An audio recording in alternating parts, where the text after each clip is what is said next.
area of a parallelogram. So the area is going to be the length times the width.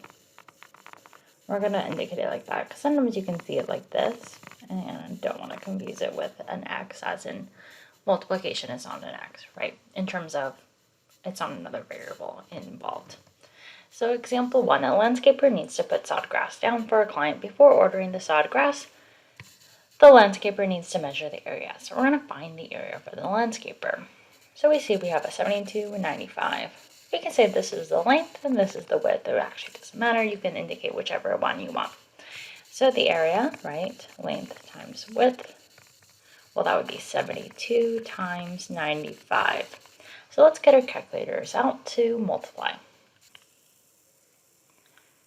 72 times 95, and what do we get? 6,840. And this is in feet squared, because when we're dealing with area, right, we always indicate it with a square, right? Whatever our units are, it could be inches, it could be meters, right? It could be any kind of length measurement, but then we would square it. Now let's go ahead and do the last example. So example 2, determine the area of the following parallelogram. So we have 11, which we can say is our width, and the 30, which is our length. So 30 times 11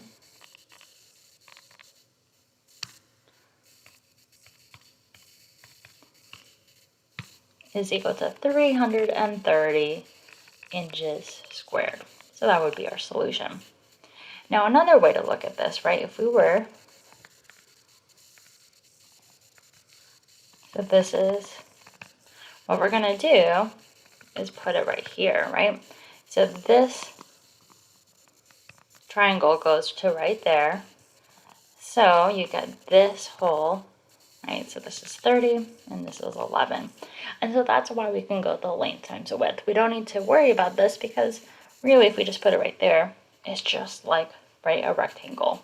So that's another way to kind of like visually kind of see why that works out.